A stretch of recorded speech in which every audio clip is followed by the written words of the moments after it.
The first ribbon tore at exactly 3:47 in the afternoon. My sister Annette didn't trip. She grabbed it. She stood over my 7-year-old daughter, Shannon, gripping the carefully wrapped present with a deliberate, almost theatrical force. Shannon had spent hours selecting these gifts with her allowance money, a set of art supplies she'd been saving for, each one wrapped in paper she'd decorated herself with glitter and hand-drawn hearts. Now, bright paper shredded under Annette's fingers, the contents scattering across the hardwood floor, turning Shannon's birthday joy into a scene of calculated destruction. "She needs to learn that pretty things don't last," Annette said, her voice carrying that familiar edge of superiority masked as wisdom. "The sooner she figures that out, the better. Besides, all this fuss over a kid's birthday is ridiculous."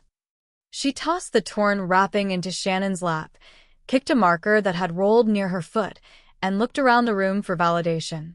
My Aunt Carol, perched on the love seat, shook her head with a tight smile. "Kids these days expect too much. Back in my day, we got an orange, and were grateful." The laughter started then. It rippled through my father's living room in a sharp, performative sound. My mother laughed nervously, desperate to smooth over the moment. My cousin grinned from the doorway. Shannon just went still, staring at the ruins of her birthday table, her small body compressing into itself like she was trying to disappear. I've watched my daughter shrink before, but never like this. Shannon's shoulders rolled forward first, a slow collapse inward like watching a flower close at dusk. Her chin dropped. Her hands, which seconds ago had been reaching eagerly for the next present, now folded into her lap with a practiced precision that made my chest tight. She was 7 years old and already learning the geometry of making yourself smaller. Her mouth opened once, started to form words probably, but I saved for those, or that was mine, then closed again. I watched her eyes do a quick scan of the room, checking each adult face for permission to name what had just happened. My mother's forced smile. My aunt's satisfied smirk. My cousin's carefully neutral expression that said, "Not my problem." Shannon's voice, when it finally came, was half its normal volume. "It's okay," she whispered. "I didn't need them anyway." The lie tasted familiar in the air between us. I'd told that exact lie at 8, at 15, at 23. "It's fine. I don't mind. It's not a big deal." The inheritance passed down like my grandmother's china pattern, except instead of dishes, we handed down the skill of swallowing injuries whole, of translating our hurt into convenient silence. I recognized the math she was doing because I'd perfected the same equation for 29 years. If I cry, Mom gets anxious. If Mom gets anxious, she'll need me to comfort her about my own pain. If I stay upset, Annette will get angry that I'm making it about me. If Annette gets angry, everyone else will be annoyed that I disrupted the peace. Therefore, my feelings minus everyone else's comfort equals negative value. Better to round myself down to 0. Shannon's hand moved to pick up a torn piece of wrapping paper, then stopped mid-reach. She glanced at Annette first, as if she needed permission to touch her own ruined things. That hesitation, that fractional pause where a child checks if her grief is allowed, cracked something in my ribs. She was learning that love means absorbing cruelty without flinching. Learning that family means your pain is less important than their comfort. Learning that the price of belonging is making yourself digestible, agreeable, small enough to swallow without anyone choking. I watched her arrange her face into something neutral, something that wouldn't upset anyone. The brightness that had been there an hour ago when she'd blown out her candles was gone, replaced by a careful blankness I knew too well. She looked like me at every family gathering for 3 decades, present but not quite there, participating in my own erasure. My mother leaned over, patting Shannon's knee. "Such a good girl," she murmured. "So mature about this." Shannon smiled. It didn't reach her eyes. And I realized with a clarity that felt like ice water. I had taught her this. Not with words, But with every time I'd laughed off Annette's cruelty, every time I'd made excuses, every time I'd performed gratitude for the scraps of decency I should have demanded as baseline, I had shown my daughter that this was what women in our family did. We compressed ourselves into convenient shapes. We called it keeping the peace. I was raising her to be a doormat, and she was already learning to lie down. If you've ever been the family peacekeeper, the one who shrinks to make room for someone else's cruelty, subscribe to this channel. You're not alone in recognizing these patterns. And sometimes, watching someone else stand up gives us permission to do the same. My body moved before my brain caught up.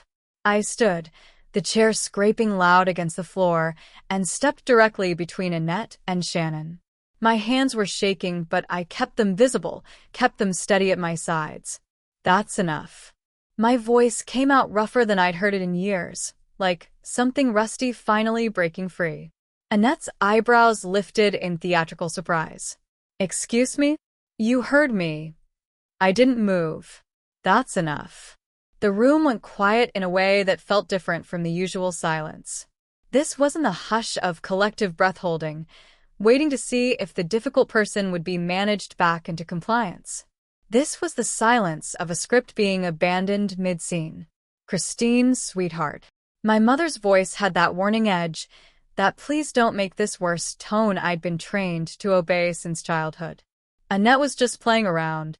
Shannon knows that, don't you, honey? I didn't turn around.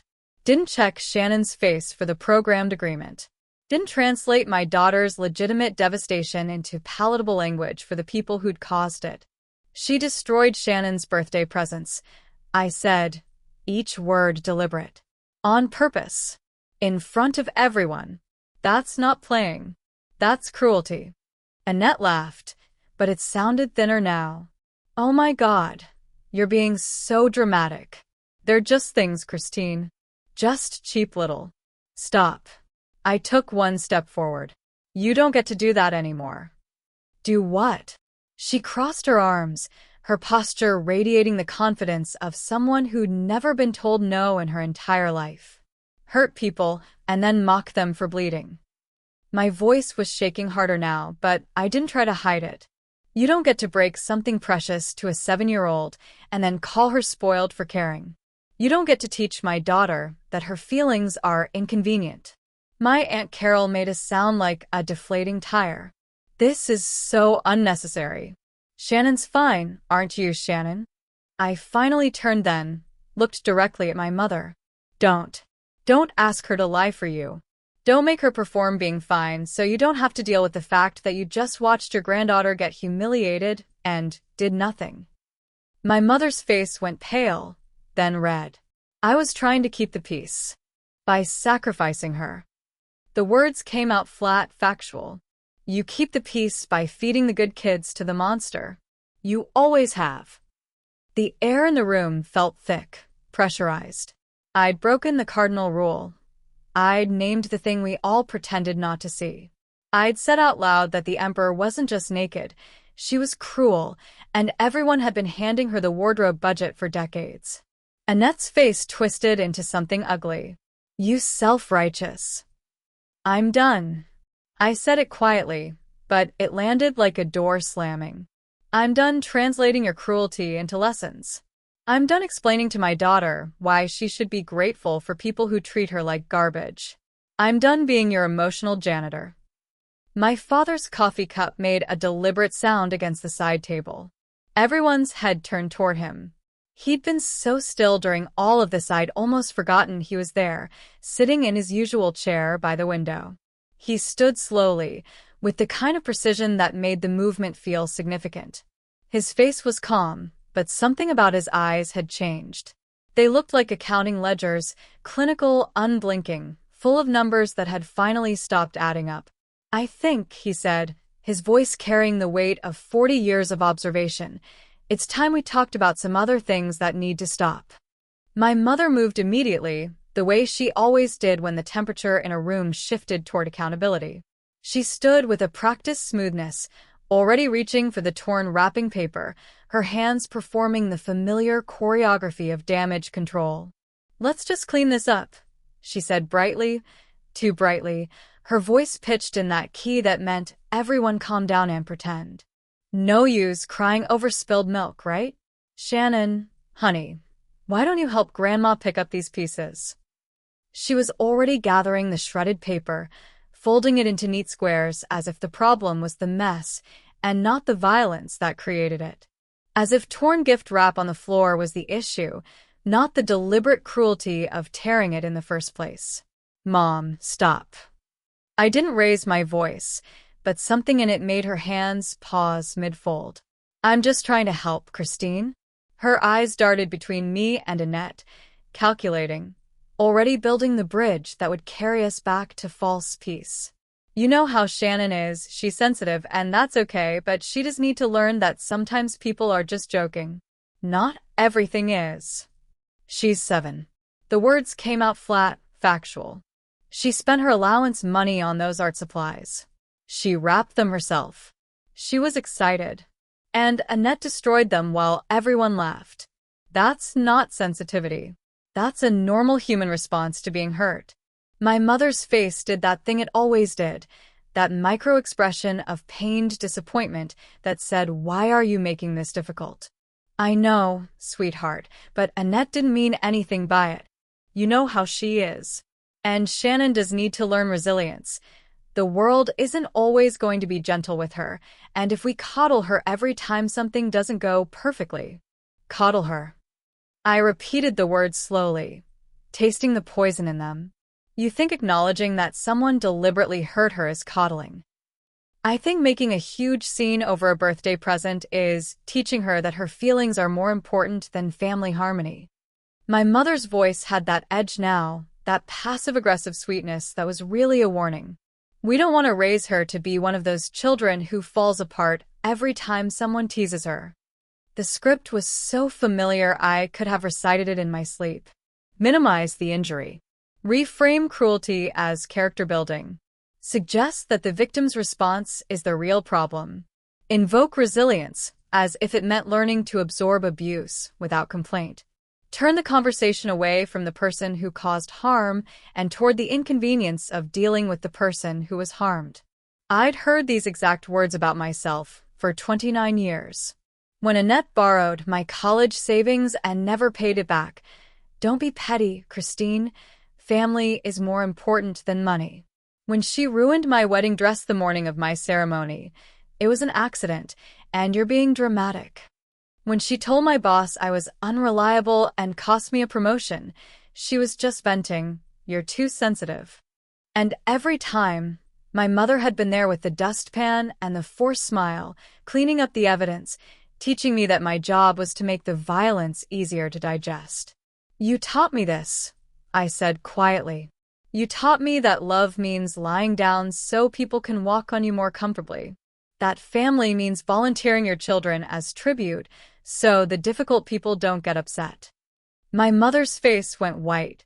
"That's not fair. You've been doing it my entire life." The clarity felt almost chemical, like something crystallizing in real time. "You feed the good kids to the wolves and call it peacekeeping. You tax the ones who won't fight back to subsidize the ones who won't stop taking. And now you're teaching Shannon the same math." My father's coffee cup met the side table with a sound like a gavel. Not a slam, he didn't slam things. It was the deliberate placement of an object by someone who understood the physics of pressure points.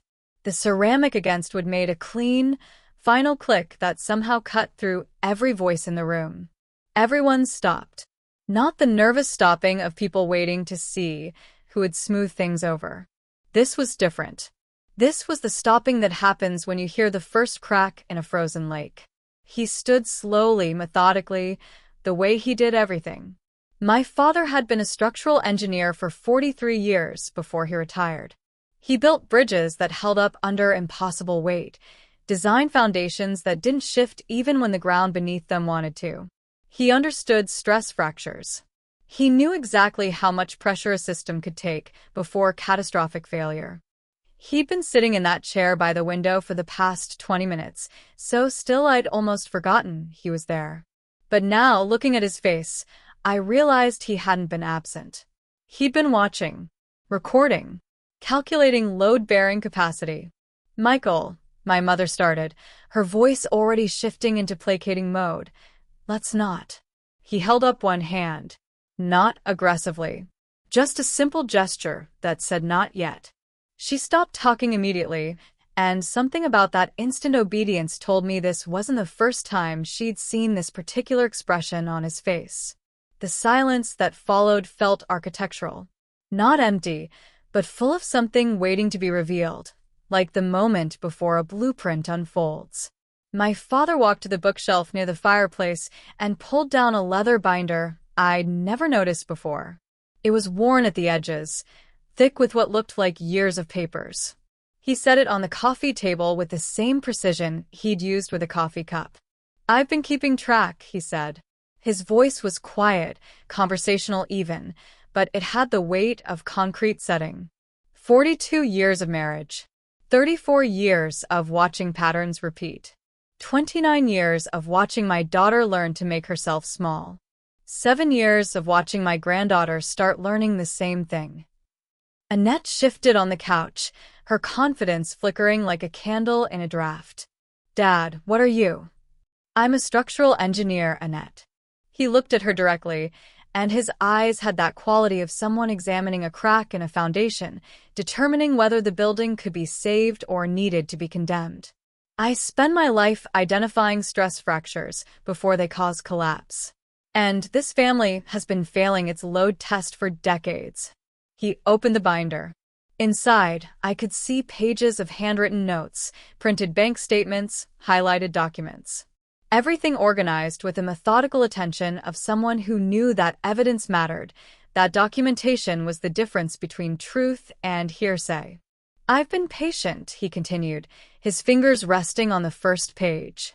I've given everyone time to correct course, to show me I was wrong about the patterns I was seeing, to demonstrate that this family could hold weight without sacrificing its weakest members. My mother's face had gone from red to gray. Michael, please. But watching what just happened to Shannon, his voice didn't rise, but something in it shifted, like metal under too much strain. That was the final data point I needed. He looked at me then, and for the first time in my life, I saw something in my father's face I'd never seen before, rage. Not the hot, explosive kind. The cold, calculated kind that came with blueprints and timelines and irrevocable decisions. I think it's time, he said quietly. We discussed some structural problems this family has been ignoring. My father flipped open the binder to a section marked with a blue tab. The page was covered in his familiar handwriting, neat columns of dates, amounts, and annotations. It looked like any other spreadsheet he'd kept over the years for taxes or home repairs, except the header at the top read Family Business, Discrepancies. I started tracking these irregularities about 6 years ago, he said, his voice carrying the same tone he'd used to explain load calculations or material stress tests. Boring. Clinical. Absolutely devastating in its lack of emotion. Small amounts at first. Easier to dismiss as bookkeeping errors or legitimate expenses. He pulled out a printed bank statement, the kind with transaction details highlighted in yellow marker. June 2019. A withdrawal of $3,000 from the business account, coded as office supplies. The problem is, I have the actual office supply receipts for that month. They totaled $217. Annette's face had gone very still. Dad, I can explain. I'm not finished. He didn't look up from the binder, just turned to the next page with the methodical patience of someone who had all the time in the world and a complete evidence chain. September 2019. Another withdrawal, $4,500, coded as equipment maintenance. We didn't purchase or maintain any equipment that quarter. He kept going page after page, his finger tracing down columns of numbers. Each entry was documented with corresponding bank statements, invoices that didn't match, purchase orders that were never fulfilled. The amounts escalated. $3,000 became $5,000 became $8,000. Withdrawals marked as business expenses that had no business purpose. Money that simply vanished from accounts my father had built over decades of careful work. In total, he said, flipping to a summary page at the back, I've documented $63,000 in unauthorized withdrawals over the past 6 years. All from accounts that required 2 signatures, mine and your mother's. My mother made it sound like she'd been punched. Michael, I didn't know. You signed every authorization. His voice didn't change, didn't rise, didn't sharpen. It just stayed relentlessly factual. Every single one. I have the copies. Your signature is right next to mine, except mine was forged. I had a handwriting analyst confirm it last month. He pulled out another document, this one official-looking with a notary seal. The analyst's report is quite conclusive. Someone traced my signature on 63 separate occasions. The pressure patterns are wrong. The pen lifts are in the incorrect places. It's not even a particularly good forgery, honestly. The room felt like the air had been sucked out of it. My Aunt Carol was staring at her hands. My cousin had gone pale. Annette looked like she was doing calculations in her head, trying to find an exit that didn't exist. But that's not the interesting part, my father continued, turning to another tab section. The interesting part is where the money went. He pulled out what looked like credit card statements, these ones marked with red ink. Annette's personal credit cards. Paid off in full, every month, always within 48 hours of a business account withdrawal. Same amounts, sometimes to the dollar. He laid them out on the coffee table in chronological order, a timeline of theft documented with the precision of an engineer who understood that structures failed when people ignored the stress fractures. I'm not angry, he said, and that somehow made it worse. I'm disappointed. Disappointment is what you feel when you've given someone every opportunity to do the right thing, and they've chosen not to. Anger would imply surprise. My father turned to a section near the back of the binder, this one marked with a red tab. The color choice felt deliberate, like he'd known this part would be the worst. His finger traced down to a specific entry, and when he spoke, his voice had lost even the pretense of clinical detachment. January 2023, he said. I opened an education savings account for Shannon. $5,000 initial deposit. The plan was to contribute monthly until she turned 18. Compound interest, conservative investments. By the time she needed it for college, it would have been substantial. He pulled out a statement from the local bank, the account number partially redacted, but the balance clearly visible. $0.00. The date of the final withdrawal was circled in red ink. The account was emptied in March of this year, he continued. One withdrawal. $47,312. Everything I'd put in, plus what it had earned over the years. Shannon's entire educational future, liquidated in a single transaction. My mother's hand went to her mouth. No. Michael, you said that money was safe. It wasn't a custodial account, he said, still not raising his voice. It required 2 signatures for any withdrawal over $500. Mine and yours. You signed the authorization on March 14th. I have the paperwork right here. He held up a withdrawal form. My mother's signature was clear at the bottom, right next to another forged version of his. I didn't know it was for Shannon, my mother whispered. Annette said it was for business expenses. She said there was an emergency with the vendors. There was an emergency. My father pulled out another document, this one with a casino letterhead, but not with vendors. The letter was professional, polite, and absolutely damning. It detailed outstanding gambling debts totaling $48,000, listed payment arrangements, and confirmed receipt of a cashier's check for the full amount on March 16th, 2 days after Shannon's college fund had been emptied. Annette had been gambling at 3 different casinos over the past 2 years, my father said, his engineer's precision turning each word into a nail. She'd been putting it on credit cards at first, which is why I noticed the pattern of business funds paying off her personal debt. But then the credit cards maxed out. The casinos started calling. They were threatening legal action. He looked at Annette directly for the first time since opening the binder. So, you convinced your mother that there was a business crisis, that we needed immediate liquidity, that the only available funds were in Shannon's education account. And she believed you because she spent 34 years believing you. Annette's mouth opened, closed. Her usual confidence had evaporated, replaced by something that looked like a cornered animal trying to find an escape route. You took a 7-year-old's future, my father said, his voice finally carrying an edge, to pay for your inability to walk away from a poker table. My mother was crying now, those silent tears that came with the realization that she'd been complicit in something unforgivable. Michael, I swear I didn't know. She said it was for the business, she said. You didn't ask questions. His words were surgical. You never ask questions when it comes to Annette. You just sign. You just enable. You just sacrifice everyone else in this family to keep her comfortable. He pulled out one more document, this one a printed email chain. I contacted the casinos last month, asked about the payment, the timeline, whether there were any other outstanding debts. They were very helpful. Professional courtesy between businessmen, they said. He read from the email, his voice flat. Ms. Newby is a valued customer. She's been with us for quite some time. We appreciate the swift resolution of her account balance and look forward to welcoming her back to our establishment. The silence that followed felt like falling. And if you think stealing a child's college fund for gambling debts is bad, wait until you hear what Michael does next. He's been a structural engineer for 43 years, and he knows exactly how to condemn a building. Subscribe because this family's foundation is about to collapse, and it's going to be surgical.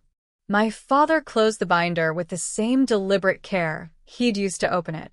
The sound of the leather cover meeting was somehow louder than all the shouting that should have been happening but wasn't. He folded his hands on top of it, the gesture of a man who'd reached the conclusion of a very long calculation. I've made some decisions, he said. Legal decisions. Final ones.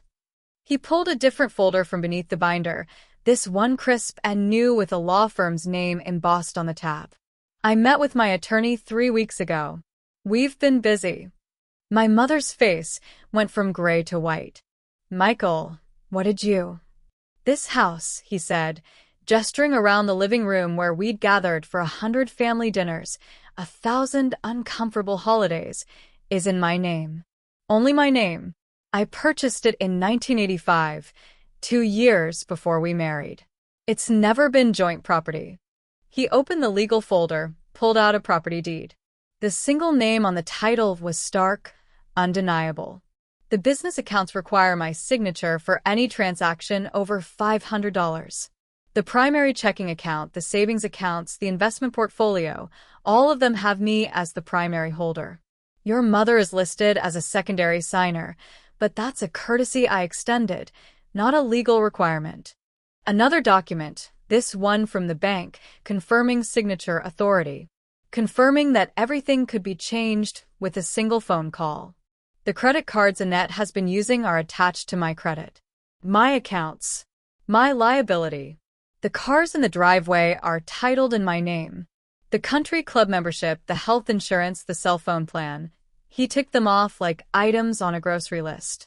All mine. All revocable. Annette stood up, her voice finally finding itself. You can't just... I can. He didn't look at her. I've already started the process. As of this morning, I've filed for divorce. I've frozen all joint accounts pending the settlement. I've contacted the credit card companies and reported the cards as stolen, which they were, functionally, since the charges were unauthorized. My mother made us sound like something breaking. 40 years, Michael. 40 years of marriage, and you're just. 40 years of watching you choose her over everyone else. His voice finally carried some heat, though it was the low, sustained kind that came from deep disappointment rather than sudden anger. Over Christine. Over Shannon. Over basic honesty and decency. Every time there was a choice between doing the right thing and protecting Annette from consequences, you chose Annette. He pulled out another paper, This one looking official with multiple signatures and a notary seal. I've also removed Annette as a beneficiary from all my accounts. Life insurance, retirement funds, will, and testament. Effective immediately. She's not getting another dollar from me, alive or dead. You can't do this, Annette said, but her voice had lost its edge. She sounded like someone watching a bridge collapse in real time, realizing too late that she was standing on it. I already did it. He stood, gathering his papers with the efficiency of someone who'd planned every move. I'm giving you both 30 days to make other living arrangements. This is my house. You're no longer welcome in it. My mother grabbed his arm. Michael, please, we can fix this. He removed her hand gently but firmly. You've had 6 years to fix this. You've had 34 years to choose differently. I'm done waiting for you to develop a conscience. He turned to me, and his face softened just slightly. Christine, Shannon, you're welcome to stay as long as you need. This house has always been as much yours as mine. Then he looked at Annette one last time. Your banking app should update within the hour. I suggest you check your balance before you make any more plans. Annette pulled out her phone immediately, her fingers moving with the frantic energy of someone who didn't quite believe what they were hearing. Her face was lit by the blue glow of the screen as she opened her banking app, and I watched her expression cycle through disbelief, confusion, and then something close to panic. This can't be right, she muttered, refreshing the page. This has to be a mistake. She tried again. Pulled up a different app. Then another. Each time, her face got paler, her movements more urgent. She looked like someone trying different keys in a lock that had already been changed. Dad, my cards aren't working. The app says they're frozen, but that's... She looked up at him, and for the first time in my entire life, I saw Annette without her armor. You can't just cut me off. I have bills, I have expenses. You have debts, my father corrected. Significant ones from what I understand. The casinos were happy to provide documentation of your spending patterns. You've been averaging about $6,000 a month in gambling losses alone. Then there's the shopping, the restaurants, the trips to Miami and Vegas. He pulled out yet another spreadsheet, because of course he had one. Your lifestyle costs approximately $9,000 a month. Your actual income from the part-time job you claim to have is $0, because you haven't actually worked there in 8 months. They let you go for excessive absences. I called and confirmed. Annette's mouth opened and closed. The confident woman who destroyed a child's birthday presents 20 minutes ago had evaporated, replaced by someone who was just beginning to understand that the floor had been removed. Everything you have, my father continued in that same relentless, factual tone, has been funded by this family. The apartment you live in? I co-sign the lease and pay 70% of the rent. The car you drive? Titled in my name, insurance on my policy. The designer clothes, the brunches, the image you've built of being successful and independent, it's all been a performance funded by people you've spent years treating like garbage. My Aunt Carol shifted uncomfortably on the couch, suddenly very interested in her own hands. She'd been laughing 10 minutes ago, slapping her knee at Shannon's humiliation. Now she couldn't make eye contact with anyone. My cousin stood slowly, mumbling something about needing to leave, about having somewhere to be. He'd smirked when the presents were destroyed. Now he was edging toward the door like he was trying not to be associated with a sinking ship. Wait, Annette said, her voice cracking. You're all just going to leave? We're family. But my cousin was already grabbing his coat. My aunt was making excuses about traffic, about dinner plans, about literally anything that meant she didn't have to stay in a room where consequences had finally arrived. They'd laughed with her when she had power, when she had access to money and status and the appearance of success. But now, watching her credit cards decline in real time, watching the reality of her situation sink in, they scattered like roaches when the lights came on. This is insane, Annette said, her voice rising. Mom, tell him this is insane. Tell him he can't just destroy our family like this. You destroyed it, my father said quietly. I'm just the one willing to call it condemned and bulldoze the wreckage before it falls on someone else. Annette looked at my mother, waiting for the familiar rescue, the usual intervention that would smooth everything over and restore the natural order. But my mother was staring at the divorce papers on the table, her face the color of old newspaper. For the first time in her life, Annette was going to have to face consequences without a safety net. And the performance of confidence was crumbling so fast I could almost hear it. 6 months later, Shannon spilled juice on the kitchen floor and my entire body did tense waiting for the explosion. She just looked up at me, said oops, and went to get the paper towels without her shoulders climbing toward her ears, without her voice getting small and apologetic, without checking my face to see if she was still allowed to exist. Accidents happen, I said and meant it. Yeah, she agreed, wiping up the puddle with the unself-conscious efficiency of a kid who knew mistakes didn't equal catastrophe. Can I have more juice after I clean this? Of course. The apartment my father had helped me find was smaller than the house I'd shared with my ex-husband, but it had something the old place never did. It was quiet in a good way. Not the suffocating silence of people walking on eggshells, but the peaceful kind that came from nobody needing to manage anyone else's emotional volatility. My father came over most Sundays.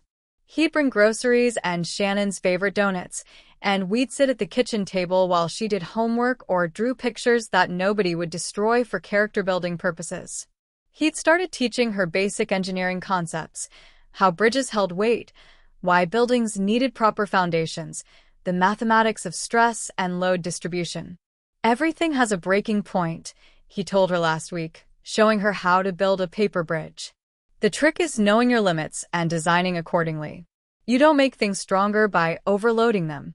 You make them stronger by respecting their capacity. Shannon had looked at him with the kind of focus she reserved for things that mattered. Like people? Exactly like people. I'd learned he'd been planning his exit for years. Not in a vengeful way, but in the methodical fashion of someone who understood that some structures couldn't be renovated, only demolished and rebuilt. He'd documented everything because he knew that in a family built on denial, truth required evidence. He'd waited because he'd hoped people would choose differently. But once he'd seen Shannon start to compress herself, start to learn the same equations I'd been solving since childhood, he'd stopped waiting. The divorce was finalized in October. My mother had tried to contest it, but my father's documentation was airtight. She'd ended up in a one-bedroom apartment across town, still calling occasionally to suggest that maybe if everyone just tried harder, the family could heal. I'd stopped answering those calls. Annette had moved in with a friend, then another friend, then someone she'd met online. The last I'd heard, she was working retail and complaining about how unfair it was that she had to actually earn money now. I'd blocked her number after the 4th message demanding I talk some sense into Dad.